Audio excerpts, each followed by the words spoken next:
Imam Majid will say a few words about this, but we are presenting as ISNA. This is my stuff, not my turn. This is my turn. Presented to Sheikh Hamza Yusuf by the Islamic Society of North America.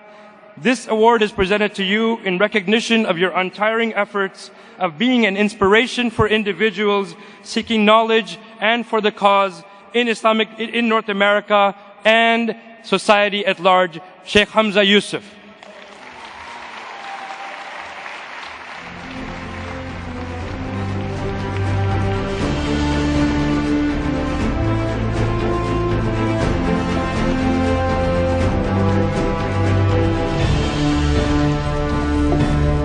Assalamu alaikum wa rahmatullahi wa barakatuh.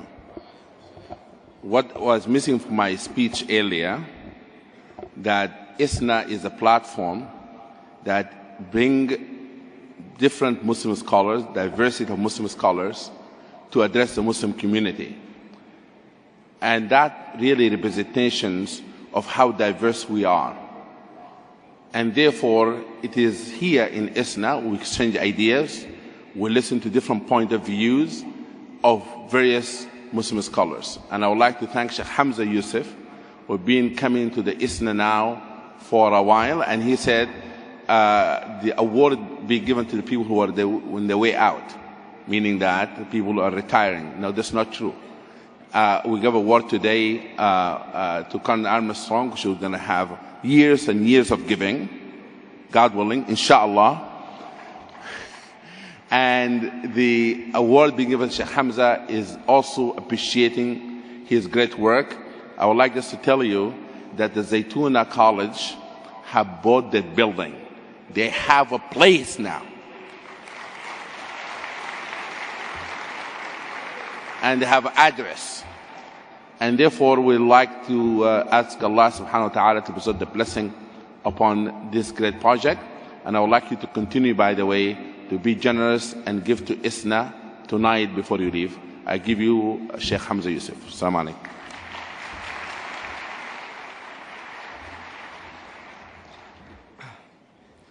Bismillah ar-Rahman ar-Rahim wa salatu wa salamu ala Sayyidina Muhammad wa ala alihi wa sahbihi wa sallam tasliman kathira wa la hawla wa la quwwata illa billah al-ali al-azim. Alhamdulillah. I praise Allah subhanahu wa ta'ala, thanking Him, and ask Allah subhanahu wa ta'ala inshallah to bless all of you and bless this institution moving into its 50th year. I'm slightly older than ISNA, and inshallah I hope that we all recognize the importance of this institution, because I mentioned earlier today at a brunch that we did for Zaytuna that I consider ISNA, and I don't say this to flatter ISNA or to exaggerate, because in reality all of us are part of this institution. ISNA is a reification of something that's really a group of human beings. The single most important thing about this institution is that it is an institution that represents perpetuity of Islam in the United States. And I think it can't be underestimated, the importance of perpetuity, the importance of longevity, the importance of the idea that something comes into existence and is sustained and maintained over generations, because that type of continuity is what enables this torch to be passed to the next generation. Without institution building, we don't have civilization, and we also don't have religion. Religions are founded by great human beings that we believe these true religions were founded by prophets from God, but these prophets always have around them extraordinary human beings. And if you study the life of the Prophet Muhammad ﷺ, the people around him are some of the most stunning characters in any human narrative. He was blessed with a group of people. Allah subhanahu wa ta'ala says, هُوَ الَّذِي أَيَّدَكَ بِنَصْرِهِ وَبِالْمُؤْمِنِينَ. He has given you help from God and also these believers that are with you. And حَسْبُكَ اللَّهُ وَمَنِ اتَّبَعَكَ مِنَ الْمُؤْمِنِينَ. God will suffice you, and according to one tafsir, one commentary on this ayah, and it will suffice you those who you have with you, these people. They were great builders. The Sahaba were extraordinary builders. I have a friend of mine who's a professor in Saudi Arabia, Dr. Abdullah al-Qadhi, who's a scholar of Islamic sciences, but he's also a world-class city planner, recognized in the United States for his work with GPS and city planning, who got his doctorate from Portland University. He actually did a study on the building of the trench in Medina and shows that this is one of the most extraordinary events in terms of pure planning, the engineering of it. The Prophet ﷺ was a profound planner. He was not somebody that did things ad hoc. He was always in a deep state of awareness of his Lord, but he was always somebody who understood the asbab, the means that God has given us to do things in this life. And if you read Imam al-Qattani's extraordinary work, Taratib al-Idariya, showing you that the Prophet ﷺ created institutions in Medina. A lot of people don't know that there were actually close to 40 mosques in the city of Medina during the lifetime of the Prophet ﷺ. People think that only he founded his big mosque and everybody went. No, he put a mosque in every neighborhood because he wanted people to have community. And this is why having many masjids is actually a positive thing. It's not a negative thing. Masjids were meant to be in a hayy, in a neighborhood, so that people could come together, worship together. He even had people making masjids in their own homes. And so people had a room that was used for ibadah in their houses. This is the way of making the sacred permeate the mundane. And so the Prophet ﷺ was a great builder of institutions. And this is something that's really important. Our community developed some of the greatest endowments in human history. Now, we're here in the United States as a community, and the theme is one nation under God. How does that relate to Muslims? I want to look at it from two aspects. The first is that America has always been a dialectic. It's a country that has always had two forces. A force that's reactionary and dark, and then a force that is progressive and light. And this is something that's consistent throughout American history. One of the best ways to study American history is to study the Constitution and the amendments and how those amendments came about. Because you will see such an interesting debate that's constantly going on in the United States of America. John Adams, when he was elected president, one of the first things that he did, a revolutionary, is he put into legislation this idea of Aliens and Sedition Acts. And this was that anybody that criticized the government or the president was arrested. There was somebody who a newspaper man made a remark, he'd been a congressman as well. He made a remark that at the inauguration he hoped that the cannon would misfire and hit the president. He was arrested, put into jail for making that remark. That was repealed by people that recognized that if you were going to be true to the Bill of Rights, the idea of freedom of speech, that was unacceptable and people should be allowed to make such remarks. Again, President Wilson, during his administration, you had a Sedition Act. There were far more people arrested during that time. Anybody that criticized the government, people were arrested for saying that World War I was a capitalist conspiracy. They were literally arrested and taken to jail. So it's important to remember that this is not new what's happening. The idea of the Patriot Act, the idea of these problems that are happening in America, this is part of the story of America. But it's the fighting back in a civil way that is what makes America move forward. In the Federalist Papers, in paper 63, one of the arguments that's made is that the Senate is an important organization in order to prevent the American people from exercising their temporary delusions.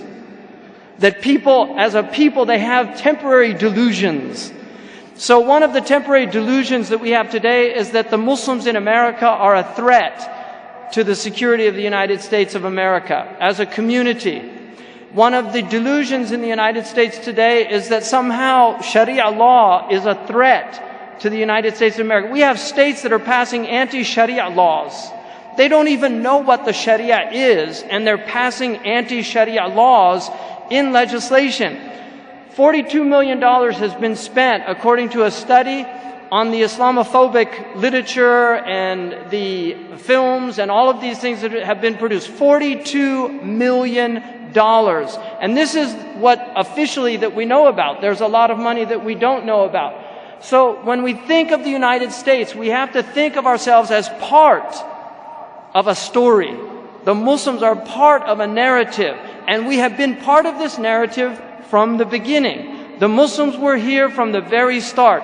There's evidence that we were probably here before Columbus, and that's a debatable point. But we know that the Muslims have been here for over 500 years. There's ample historical evidence to prove that. We have cities in the United States that were named by Muslims. There are several cities in the United States that were named Medina. We have a city in Indiana that's called Muhammad, the city of Muhammad, Illinois. We have a city in Indiana called Medina, and many of the graveyards have a hand with a finger pointing up, and they have Muslim names on this. And these are Turkish and Arabs that came to that city and founded that city and named it after Medina. We have a city that was first named Mecca, and then they changed it to Medina. So the Muslims have been here, and they have been part of this. We know in this city, there was a beautiful Muslim that was painted by the great painter Peale, who also painted George Washington, Yaro Mahmoud. This man was noted for, he lived in Georgetown, he was a freed slave, he was a Fulani, he was brought to America as a slave, he was a Fulani, and he was noted for chanting his Islamic prayers while walking around Georgetown. And he was such a pleasant person that Peale, who originally planned to paint him in a day, ended up spending several days with him. This is part of American history. Islam is the only religion that was honored. If you go to the Library of Congress, it is the only religion that is mentioned. If you look at the dome above the Library of Congress in the main hall, you will see Islam. All of the other names are names of civilizations, but Islam was singled out because of its contribution to human knowledge. And this is really important for us to remember. So we have been part of this story. Muslims fought in all of these wars in American history, fought for this country. Muslims died in World War II for this country, in World War I. In the Civil War, there were Muslims fighting. So this idea somehow that we're alien is a completely unacceptable idea. The second thing I want to emphasize about it is that the Muslims, many of you are immigrants in the post-1965 Act of Immigration, which enabled people to come to this country from countries that traditionally it was very unusual. There were always people from these countries, and Jefferson actually mentions Mohammedans and Hindus as people that he wanted to feel safe living in America. So he mentioned this in his letters about his Virginia Act of Toleration. So it's very important to remember that America is a land of immigrants. There is ample evidence even that the original inhabitants of America, the Aboriginals, came from Asia over the Bering. And the Navajo people, their genetic disposition is identical to peoples in Mongolia. So everybody that has come to America has come as an immigrant, even the original inhabitants of the New World. So it's very important for us to remember that America is a story of immigrants, and that you are part of that story. Those of you who have come late are still part of that story, and you cannot see yourselves as somehow as foreigners. America has always had accents. Always. There's no point in American history that there were not Americans with accents. When Tammany Hall was at the height of its power, many of those politicians spoke and gave their speeches with Irish brogue. And they were part of America. They were embraced. Sometimes and other times they were not. They were fought. And they had to duke it out on the streets until they found their place at the table. African Americans, this is one of the both tragic and great stories of this country, is the African American story. And the Muslims are part of that story because we know that there's ample evidence that 1/5 out of the Muslim population were probably from Muslim background. When Malcolm X made that statement, James Michener, who was an author of historical novels, he wrote Shogun and some other novels. James Michener said that's complete fantasy. Well, Alex Haley, who wrote Roots with Malcolm X, was disturbed by that, just the dismissive. He wrote an article, Michener, saying that this was complete rubbish. Alex Haley was upset by that, and so what he decided to do was actually study the issue. And so he decided to study his own family, and he wrote a book called Roots. And this book became a television series that had a massive impact on the American psyche in the early 70s. What he found out was that his own ancestor, and this is really a type of providential act as far as I'm concerned, his own ancestor, Kunta Kinte, was a Muslim. So Alex Haley, who co-wrote with Malcolm X the autobiography of Malcolm X, he was the one that took all the interviews and he put this piece together. When he studied his own lineage, he found out that he was from a Muslim family in Senegambia. This is an extraordinary aspect. So we have many, many people here who are African Americans who have Muslim ancestors flowing in their blood. Many of the Irish Americans have African American blood also. So my point is, don't see yourselves as aliens here. Alien acts are always thrown out in American history. America has temporary delusions, but it's the people that call them back to their sanity. Those are the voices that we have to listen to, and those are also the voices that we have to project from our own community. And so this is the second aspect of this, and then I want to conclude with something about our own community that's deeply troubling to me. The Muslims in this country have to become an active voice for good. America, it's called one nation. We used to say one nation indivisible. One nation under God, indivisible, with liberty and justice for all. In many ways, we've become many nations divided under godlessness, with licentiousness, and just lust for all. And we as a people really need to think about why it is that pornography is the #1 form of media now in the United States of America. We've entered into a pornified culture. Pamela Paul wrote about this in a book called Pornified. It's one of the most disturbing books that I've read. Chris Hedges, in his book The Empire of Illusion, the second chapter of that, I actually regret reading it because it was so troubling and disturbing to me about what's happening in the culture of pornography. One of the pornographers recently wrote an open letter to Mitt Romney saying the Republican Party needs to tone down its anti-pornography rhetoric because they don't have their pulse on America. America has embraced pornography, and it's about time the Republican Party embraced pornography. That is what we're dealing with.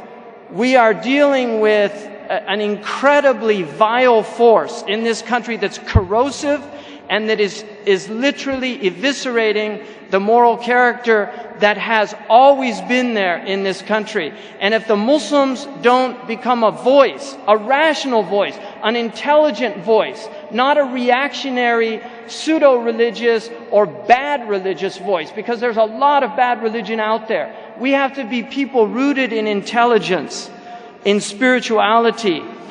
Plato talks about the problem of stories in cultures and the corrosive effect they can have on youth. In his time, he was talking about the plays of Aristophanes. He was talking about some of the classical literature that today is read for moral edification. If he saw the type of stories that were now on a daily basis consumed by our young people, I think that he would completely write off the possibility for any real spirituality, any real metaphysical aspect or element to this culture. So we have to realize the absolute danger of this. We need to be people that are providers and creators of a positive culture, a culture of life, not a culture of death. We used to call people that watched people in private acts of intimacy, they were called peeping toms. It's a crime in the United States. Now we have large numbers of people watching people in public acts of depravity and profanity, and we call these consumers of entertainment. Peeping Toms are classified as psychologically ill people. And yet people that are consuming this culture that we have ample evidence of the harm that it's having. I listened to a lecture at the Witherspoon Institute on the effects of pornography in terms of the neuroplasticity of the brain and how brains become rewired, and it was one of the most troubling talks I'd ever heard. And we now know that our young children from the ages of 12 to 17 are having exposures to pornography on a regular basis. Many, many young people. This is a serious problem in our culture, and this is one of the problems. Another aspect that I think the Muslims should be at the forefront is the problem of food in this country. We now have an obesity epidemic in this country that is spreading all over the world because of the types of food we're eating. There's ample evidence now that plant-based diets are the most important types of diets. Our Prophet ﷺ was extremely conservative in what he ate. He did not encourage overeating. In fact, he encouraged slightly undereating. And this is clear in our sunnah. All of these problems that we're seeing in obesity are from the way our food is produced. In fact, one of the people at the National Institute for Health said that we produce our food like crack cocaine. It's designed to have an addictive effect on people. We have people now addicted to fast foods. This is real. These are real addictions. And Muslims, we have a religion that's predicated on halal and tayyib, on halal and pure food. It's one of the most important things. In fact, they said that the early companions, the early community were more concerned about their food than any other aspect of their lives. To eating good things, to eating wholesome things, and to making sure that they were purchased with pure money, that the money and the earnings were pure. We know in Surah Al-Kahf, when they sent the people of the cave into the city, he told him, look for the purest food. I mean, this is in Surah Al-Kahf. Look for the purest food, because people of righteousness are always concerned with what their body is made up of, because it's the body that is going to be your energy, either spiritual or demonic. And when you're eating negative food, you're going to be doing negative things. Sidi Ahmed Zarruq, may Allah subhanahu wa ta'ala have mercy on him, and may Allah subhanahu wa ta'ala restore him back to his place of resting, because we recently found out, many of us, that Sidi Ahmed Zarruq's grave was desecrated in Libya, literally dug up. And these people claim that Libyans were worshipping Ahmed Zarruq. Sidi Ahmed Zarruq said that all of the blessings of the world are in two things: the company you keep and the food that you eat. So make sure your company is good company, and make sure your food is pure food. We should be encouraging organic farms. We should be encouraging organic gardens. We should be at the forefront of the urban homesteading movement. These are things that Muslims should be involved in. We should reject. Don't think, I'm going to go to McDonald's and have a halal fish. Right? Seriously, because the whole way that everything about McDonald's is antithetical to our Prophet ﷺ and his sunnah. And I'm speaking openly. I don't care what anybody says. I am telling you that fast food is something that is destroying people. And we have to oppose fast food consumption. Don't drink Coca-Cola. Don't drink Pepsi-Cola. Don't drink Calthar Cola. Don't drink cola. Drink water. Drink milk. Drink soy milk if you want to. But don't drink these drinks that have nothing good for you, and the way they're produced is unhealthy. We have an unsustainable consumption of plastic. If you look back there and look at the number of plastic cans, plastic bottles of water that are back there, we've got a garbage fill in ISNA because we're drinking. This is unsustainable. It cannot be sustained. We have to find alternative approaches to the way we consume things. We have to be committed to being green, the green dean. But we have to have commitment. I don't want applause.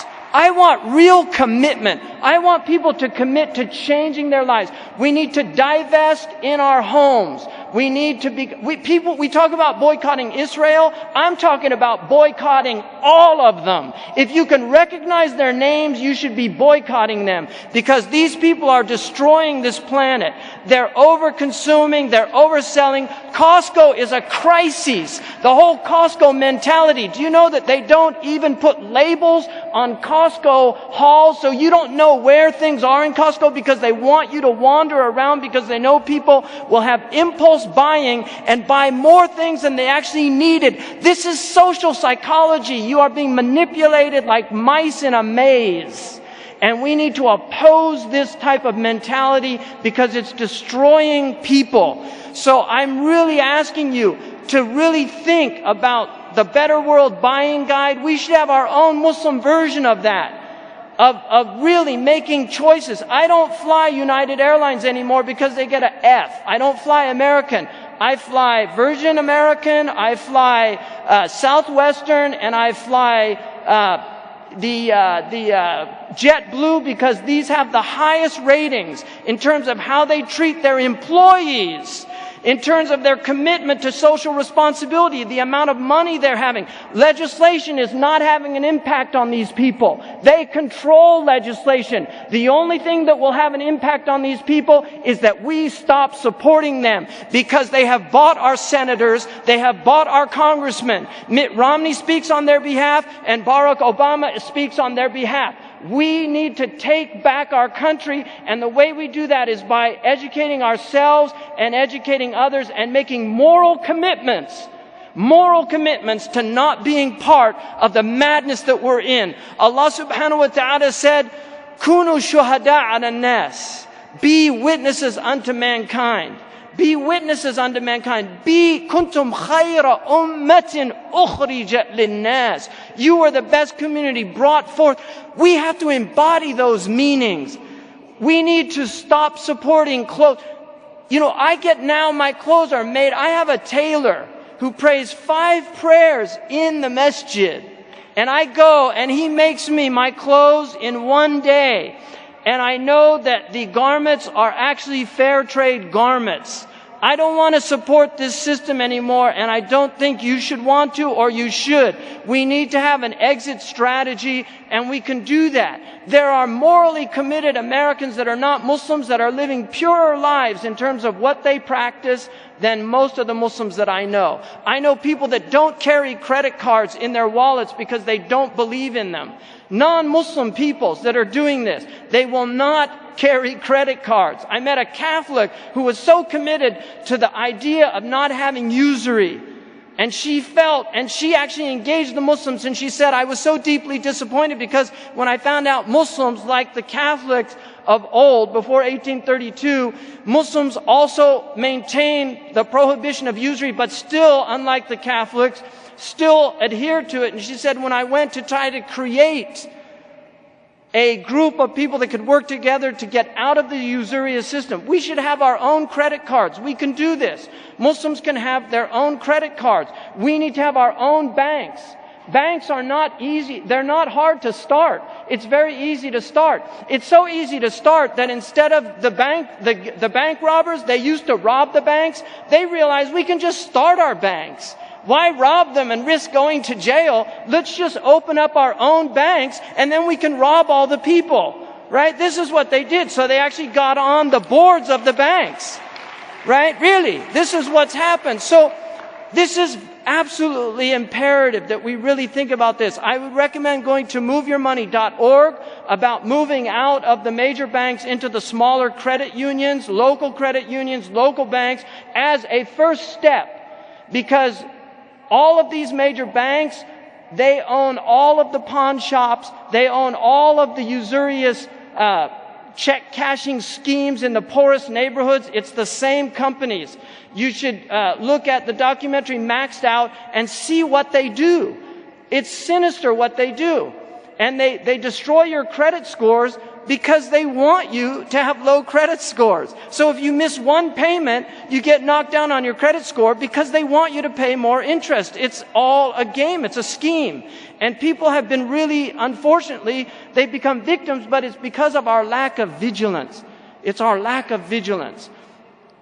So this is, I really feel this is absolutely necessary that we become part of the solution and not part of the problem. But we have to do it with real moral commitment. That's the only way. The final thing that I want to talk about is the problem of anathematization in our communities, the problem of attacking other Muslims. My father last year read the Quran from beginning to end in English with notes. And I said, what's the thing that struck you most about the book?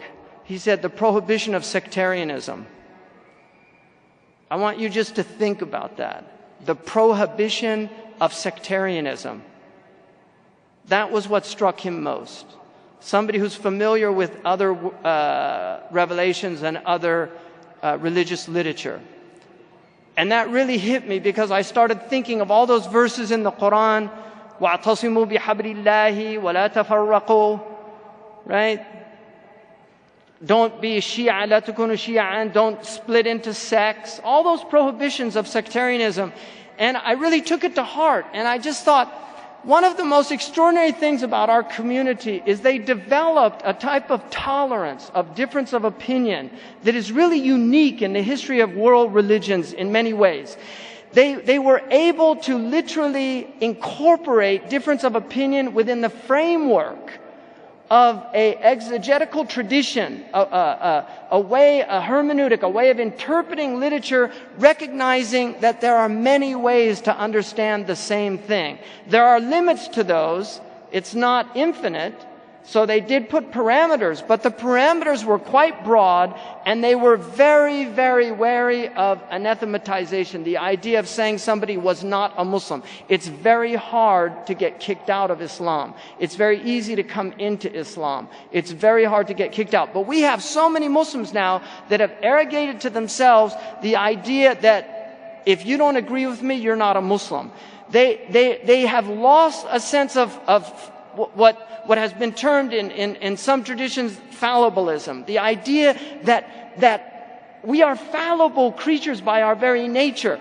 We can be certain about Islam, and we should be certain about Islam because yaqeen, certainty, is one of the prerequisites of faith in our religion. But we should always have a fallibilistic understanding of our own interpretation of that religion or our own understanding of that religion. Imam Shafi'i, one of the greatest scholars in religious history, said, whenever I debate with an interlocutor, I always assume, if I believe in my position, that I'm right but I could be wrong, and that he is wrong but he could be right. In other words, he had a sense of fallibilism, that my interpretation might not be the right, and I should always be open to listening to another possibility. This is certainly for the scholars more than for the common people, but it's very important that we incorporate that in our understanding.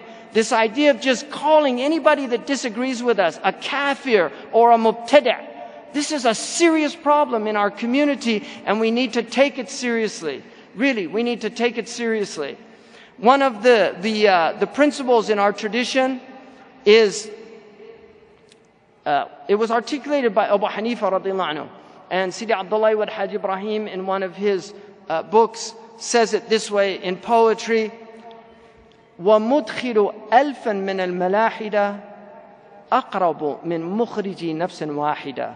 To deem 1,000 atheists to be Muslims by error is easier in the sight of God than to consider one Muslim a kafir. We should really take that seriously. Be very careful about making takfir of other Muslims. And I know many of my closest friends have been called kafirs. Really, many of my closest friends, somebody up here who I know saying, I'm one of them. No, we have this problem. So we need to understand, I'm a committed Orthodox Muslim. I follow the Maliki school. I try to follow the dominant opinion. I was trained in the Ash'ari Kalam tradition. I incline towards the text of Imam al-Tahawi in terms of just what as an articulation of creed. And I accept the way of Junayd as-Salik. This was our tradition. Islam is threefold. It is creed, it is law, and it's beauty and the making of beauty. These are the three dimensions of Islam. If any one of them is lacking, we have an incomplete Islam. Our Islam is incomplete. If we're not making things beautiful, then something's wrong with our Islam. So my request to all of you, inshallah, is really commit to turning your abodes into Darul Islam, into houses of Islam, making your houses of pure food, of pure clothing, of fair trade, using fair trade, becoming green in your homes, teaching your children these things, exercising them in our masajid. I'm so tired of going to masajid and seeing styrofoam glasses and plates. Really, we shouldn't be doing this. It's not. One Mauritanian who was here in the United States, we were in the city of in Arizona, in New Mexico, and he had just gotten here. He was raised in a Bedouin tradition. He'd just gotten here, and somebody took a glass and drank it and then threw it into the garbage can. And he said, "What did he just do?" And I said, what do you mean? He said, "What did he just do? He just threw that cup into that. Is that a garbage?" I said, "Yeah." He said, "Why do you do that?" I said, "Well, it's a throwaway cup." He said, "What do you mean?" I said, "They just use it one time and they throw it away." He said to me, "Hadihi muntal israf." This is the most extreme extravagance. And he said, "Inna al-mubaddirina ikhwana shayateen." That extravagant people are the brethren of the demons. Innahu la yuhib al-musrifin. Allah hates wasters. He said that was a perfectly good cup. He could have used it over and over again.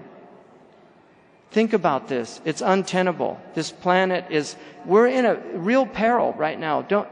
Our fish are going to be dead in about 30 years according to scientists.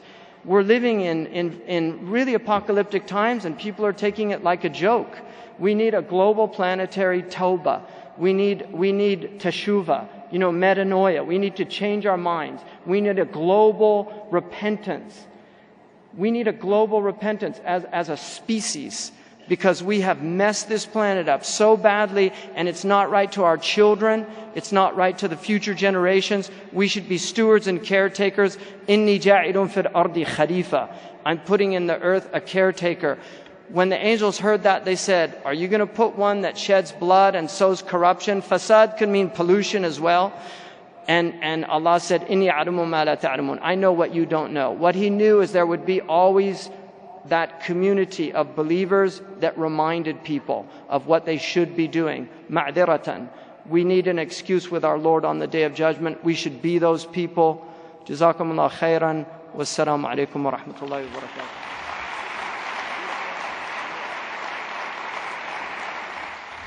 Jazakumullah khair, Sheikh Hamza.